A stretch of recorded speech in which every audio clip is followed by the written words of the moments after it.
अस्सलाम वालेकुम, welcome back to our new vlog.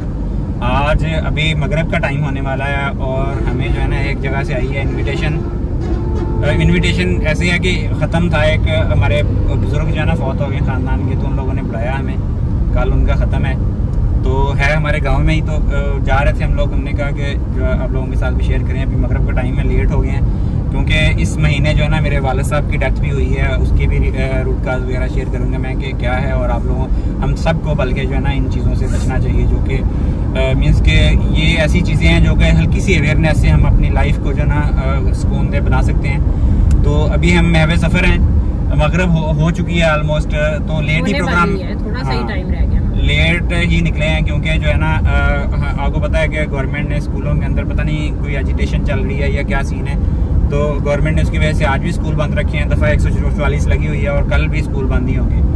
तो जो वहाँ पे मेरे भाइयों के बच्चे भी हैं, 2 भाई हैं मेरे रहते वहाँ पे, तो उनके बच्चे भी हैं, हमारे बच्चे जो है ना कज़न आपस में मिल के खेलने का और ये सब चीज़ें जो है ना इनको बड़ा शौक होता है, ज़ाहिर सी बात है। तो इसलिए हमने प्लान किया है। मेरे वालिद साहब की बरसी तो नेक्स्ट वीक है, लेकिन हो सकता है कि इस वीक ही हम जो है ना उसको कुरान खानी वगैरह करवा लें। तो बच्चे जो है ना आपको पता है कि वैसे तो मिलना बुलाना काफ़ी मुश्किल है, उनके बच्चे भी पढ़ते हैं, हमारे बच्चे भी पढ़ते हैं, लेकिन एमरजेंसी वाली छुट्टी बनी है बेसिकली। आज भी ऐसे घर में बैठे रहे बच्चे, ये कहते रहे, हमने कहा नहीं जुमे का दिन है आज।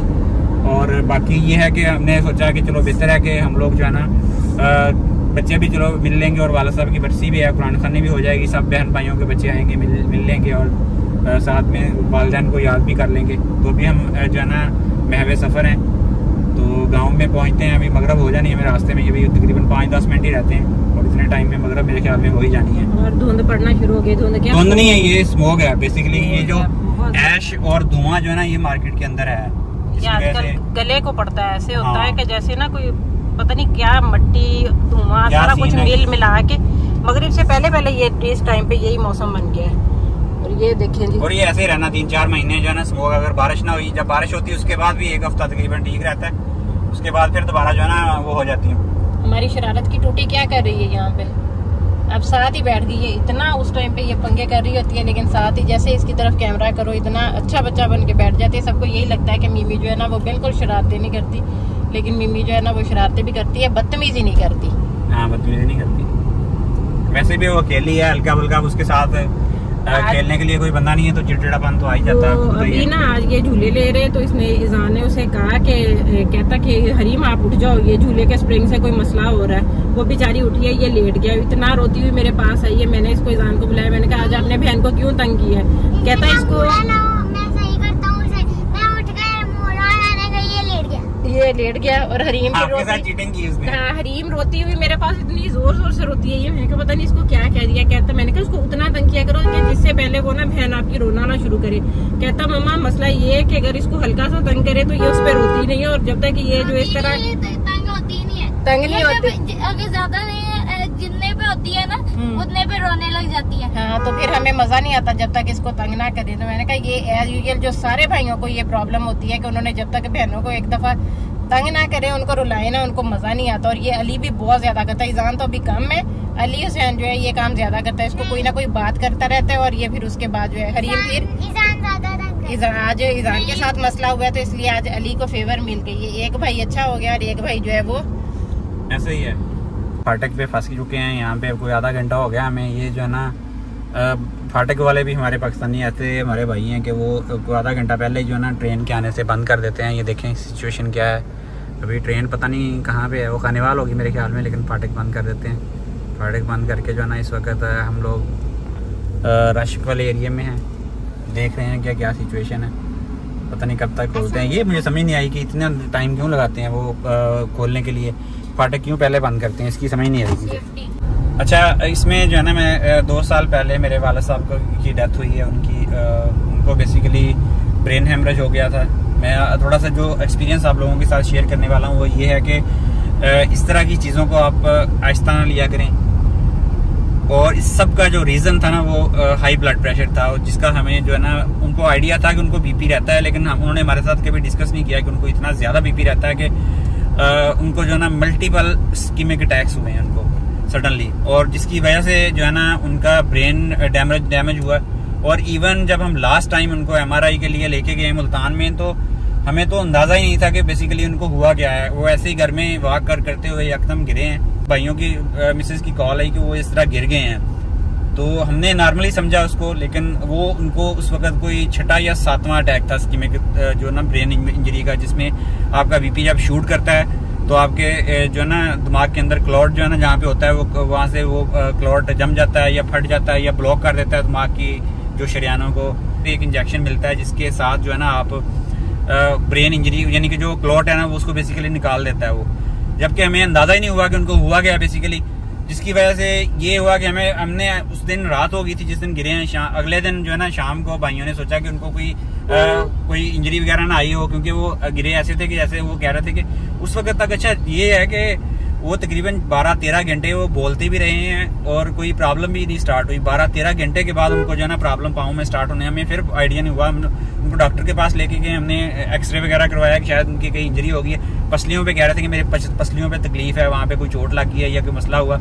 खैर हम डॉक्टर के पास लेके गए हैं, वहाँ पे एक्सरे करवाया, एक्सरे के अंदर ठीक था, लेकिन फिर भी उनको प्रॉब्लम जो थी हम उसके लिए जो है मेडिसिन के डॉक्टर के पास गए हैं। तो वहाँ पे जो हमारे जानने वाले डॉक्टर थे उनके पास गए हैं, तो उन्होंने जाके जो है ना हमें बताया कि इनको तो फलज हो गया। मीन्स कि वो हमारे लिए शॉकिंग था। और उससे पहले जो ना उनको यूरिन वगैरह के प्रॉब्लम्स थे, मैं मोस्टली जो प्रोस्टेट के, हमने प्रोस्टेट का उनका ऑपरेशन भी करवाया इसकी, शायद उनको वो मसला है। लेकिन उसके बाद जो सिचुएशन हुई है ना, वो हम जब मुल्तान गए हैं तो क्लियर हुआ है। जो अब MRI करवाई है तो उसमें उन्होंने बताया कि उनको जो है ना मल्टीपल इस्कीमिक अटैक हुए हैं, यानी कि 6 से 8 अटैक डॉक्टर ने बताए। और ब्रेन की जो है MRI रिपोर्ट में उन्होंने लोकेशन भी दिखाई कहाँ से ब्रेन डैमेज हो चुका है। वो जो उनको घुटनों के प्रॉब्लम थे, चला नहीं जाता था, उनकी आवाज में लुकनत आ गई थी, बहुत कम बोलते थे, और ये ऐसी सारी चीजें जो है ना उनको पिछले 1-1.5 साल में आनी शुरू हुई हैं। और ये सारी जो है ना BP शूट करने की वजह से थी, जिसका हमें बिल्कुल भी अंदाजा नहीं हुआ। हम लोग यही समझते रहे कि वो बुढ़ापे की वजह से, ओल्ड एज की वजह से, अपनी कमजोरी की वजह से उनके साथ ये प्रॉब्लम है। वो कभी उन्होंने कहना मुझे घुटने का दर्द है, मुझे इंजेक्शन लगवा लो। हमने तो यहाँ तक के सोचा था कि उनको टोटल नी रिप्लेसमेंट जो है ना डॉक्टर ने हमें रिकमेंड किया था कि उनको टोटल नी रिप्लेसमेंट करवा दें। लेकिन वो इन सब का रीजन जो है ना 5-6 दफा जो इस्कीमिक अटैक हुए थे उसमें यही हुआ था कि उनको जो है ना हाई ब्लड प्रेशर कंटिन्यूस था और उसकी कोई प्रॉपर मेडिकेशन जो है ना वो नहीं ले रहे थे। उसके बाद ये हुआ कि जब हमें अंदाजा हुआ, MRI में रिपोर्ट क्लियर हुई, तो उन्होंने कहा कि ये तो अभी इनको इतने ज्यादा अटैक हुए। और डॉक्टर ने हमें बताया कि इनको पेशाब का मसला था। ये कह रहे थे पेशाब का मसला है, मैंने कहा हाँ जी, घुटनों का मसला है। वो सारे मसाइल जो है ना उसने हमें कहा कि इनको मल्टीपल जो इस्कीमिक अटैक हुए हैं उनकी वजह से सारे प्रॉब्लम थे। और हम मीन्स के सारे बहन भाई हमारे पढ़े लिखे, हमें हमारी सोच ही नहीं गई इस साइड पे कि उनको BP शूट करने की वजह से इतने ज्यादा प्रॉब्लम भी आ सकते हैं। लेकिन उसके बाद तो फिर तो आपको पता ही है, जब ब्रेन आपका जो इस लेवल तक हो जाता है कि पैरालाइज हो जाते हैं, आपकी बॉडी पैरालाइज होती है, तो फिर रिकवरी के चांसेस बहुत ही कम हो जाते हैं। तो उन्होंने जो है ना फीड जो पाइप है उस पर चले गए हैं। उसके बाद वो इतना ज्यादा उनके हुई है सिचुएशन के तकरीबन 2 साल जो है ना उन्होंने ऐसे ही गुजारे फीड पाइप के साथ। बाकी नहीं रिकवरी हो सकी, इसमें एज का भी फैक्टर था। बाकी ये है कि पाकिस्तान के अंदर आपको पता ही है कि उस लेवल की फैसिलिटीज भी नहीं है, तो वो जो है ना रिकवरी के चांसेस उनके बिल्कुल जीरो होते गए। ऐसा उन्होंने खाना पहले फीड पाइप के थ्रू हम देते थे, फिर ऐसा हुआ कि फीड पाइप के थ्रू भी वापस आने लगा, तो खाने का जो है ना काफी हद तक उनका सिलसिला कम हो गया। और उनकी जो है ना 31 अक्टूबर 2022 के अंदर उनकी डेथ होगी। तो और वो रीजन उसकी मीन्स के उसके बाद तो उनको मेडिकेशन सारी प्रॉपर हुई हैं BP की, हर चीज की। लेकिन जो टाइम था ना वो 1-2 साल का टाइम जिसमें उनका BP शूट किया है, उस टाइम के अंदर जो ना किसी बंदे का हमारा ज़हन नहीं गया हाई BP के अंदर कि ये, हालांकि हाई BP की कोई भी अलामत नहीं होती, कोई इसका आप कहें कि आपका सर भी दर्द नहीं करता इसके अंदर इवन। लेकिन आपको अगर BP शूट करे यकदम, उसका सडन जो शॉक होता है ना वो इलेक्ट्रिक शॉक से भी बुरा होता है। आपका जिस पार्ट पे वो उसका शॉक आ गया ना, यानी कि अगर आपकी किडनीज पे आ गया आपकी किडनीज उड़ जानी है, अगर आपकी आई साइड पे आ गया आपकी आई साइड उड़ जानी है, अगर आपके ब्रेन के किसी पार्ट पे आ गया ब्रेन आपका वहां से डैमेज हो जाना है। और उसके बाद वो सारी जिंदगी लगा के वो जो आपका ऑर्गन होता है ना वो दोबारा रिकवर, आपको पता ही है इंसानी बॉडी के अंदर चंद एक ऑर्गन है जो कि रिकवर हो सकते हैं, जिसमें लिवर है एक जो अपने आप को जो है ना रिकवर कर लेता है। बाकी मोस्टली जो ब्रेन का एक पार्ट जब डैमेज होता है ना, तो डॉक्टर लोग यही बोलते हैं कि दूसरे पार्ट जो ना उनका काम संभाल लेते हैं, यानी कि वो एक मीन्स के एडिशनल टास्क के तौर पे वो जब तक वो भी उसकी प्रॉपर एक थेरापी होती है, थेरापी के थ्रू जो है ना उसको वो काम संभालते हैं, वैसे नहीं संभाल सकते वो। कोई भी ब्रेन का पार्ट डैमेज हो गया वो डैमेज हो गया, परमानेंट इंजरी होती है वो। परमानेंट डैमेज होता है, उसको रिकवरी बहुत डिफिकल्ट है। फालज से हर 2 सेकंड के बाद एक बंदा जो ना इन्फेक्ट हो रहा है पूरी दुनिया में, वर्ल्ड वाइड। फालज से हर 2 सेकंड के अंदर एक जो फालज का मरीज़ है वो पैदा हो रहा है, और हर 6 सेकंड के अंदर जो है ना एक डेथ हो रही है ड्यू टू फालज। तो ये ऐसी एक भयानक बीमारी है और ऐसी खामोश कातल है ये कि इसके बारे में जितनी अवेयरनेस आप फैला सकते हैं फैलाएं। ये बहुत ही ख़तरनाक, खामोश, साइलेंट किलर टाइप की डिजीज़ है। तो कोशिश करें अपने प्यारों को, अपने सब लोगों को इससे बचाने की, जितना ज़्यादा बचा सकें। ये एक अवेयरनेस वीडियो है, इसके अंदर जितना ज़्यादा इसको स्प्रेड करें आप। फालज की अलामात के अंदर जो है ना, जो चीदा चंद एक अलामात मैं आपको बता देता हूँ जो कि साइंटिफिकली प्रूवन है कि अगर आपको अपने किसी बाजू के अंदर, टांग के अंदर या आपकी जास के अंदर मूवमेंट आपको लगे कि नॉर्मल से जो है ना कम है, या आपको टांग उठाने में या बाजू हिलाने में कोई मसला नज़र आ रहा हो कि आपको नहीं उठाई जा रही, या आपको सो के उठने के बाद आपको फील करे कि आपसे बोला सही तरह नहीं जा रहा, या आपसे कोई काम करने में दुश्वारी हो रही है, या आपको ऐसी फीलिंग आए कि आपके कुछ अज़ा जो है ना उनकी मूवमेंट स्लो हो गई है, ये सारी अलामात हैं फालज की। फालज की 2 टाइप्स हैं। एक में क्लोट बनता है जिसके अंदर क्लोट बन के आपके ब्लॉकेज हो जाती है और आप इसको इस्कीमिक अटैक कहते हैं। और दूसरा जो है ना, इसमें दूसरी टाइप का जो इसमें जो है ना आपकी वीन जो है ना फट जाती है, जो ब्लड वाली वीन होती है दिमाग के अंदर। इसमें 85% ऑलमोस्ट जो है ना इस्कीमिक अटैक्स होते हैं, जिसमें क्लॉट दिमाग के अंदर बन जाता है और उसकी वजह से जो है ना आपके ब्लॉकेज होती है और दिमाग की हर सेकंड में ना मिलियंस ऑफ सेल्स जो है ना वो डाई करना शुरू कर, न्यूरो सेल्स जो है ना आपके दिमाग के ब्रेन के सेल्स हैं वो डाई होना शुरू हो जाते हैं, जिसकी वजह से आपकी मेमोरी लॉस होती है, आपकी मूवमेंट खत्म होनी शुरू हो जाती है। और उसके बाद दूसरी टाइप का जो है उसमें भी वो बहुत कम, यानी कि उसकी 15% है, लेकिन ज़्यादातर यही होती है इसमें जो सबसे ज़्यादा इम्पोर्टेंट चीज़ है ना, वो अगर आप कोई इन अलामत में से कोई भी अलामत देखें कि आपका कोई उज़व, आपका कोई ऑर्गन आपको लगे, आपका हाथ, पाँव, आपकी ज़ुबान, आपका दिमाग कम करना, यानी कि काम कम करना स्टार्ट हो गया या उनकी मूवमेंट स्लो हो गई है, तो आप फ़ौरन से पहले अपने ICU एमरजेंसी में जाएं, चेकअप करवाएं। क्योंकि अगर आप इसके इस्कीमिक अटैक के 3 घंटे के अंदर आप किसी एमरजेंसी में पहुंच जाते हैं, तो इसकी जो है ना आपका क्लॉट जो है दिमाग के अंदर से वो जो है उसको क्लीन किया जा सकता है। उसकी मेडिसिन पाकिस्तान के बड़े शहरों में ही मिलती हैं, बाकी छोटे शहरों में तो अवेलेबल नहीं है। वो आपको इंजेक्शन या मेडिसिन दी जाती हैं जिससे क्लॉट आपका डिज़ोल्व हो जाता है और आप वापस अपनी नॉर्मल लाइफ की तरफ आ सकते हो। अगर 3 घंटे से ज़्यादा टाइम गुजर गया, वो क्लॉट को निकालना बहुत डिफ़िकल्ट हो जाता है। तो कोशिश करें, अगर आपके किसी प्यारे को ऐसी अलामात होना शुरू हो जाएं तो उसको ज़िंदगी भर की मजदूरी से बचा सकते हैं। आप उसको उसी वक्त जो है ना एमरजेंसी में लेके जाएं, फ़ौरन इसका CT स्कैन या MRI से इसको डायग्नोज होता है कि आपको क्या हुआ है, बेसिकली क्या मसला हुआ है। जो ही आपको पता चले तो वो क्लॉट की जो है ना वो उसको रिमूव करने के मेडिसिन स्टार्ट करें। वो डॉक्टरों को पता है, ज़ाहिर सी बात है मैं डॉक्टर नहीं हूँ, लेकिन मैंने इसलिए किया कि मेरे ख़ानदान में मेरे वालिद साहब की डेथ इसी वजह से हुई है, और भी बहुत सारे लोग हमारे प्यारे जो है ना इस फालज की वजह से ज़िंदगी भर के लिए मजबूर हो गए।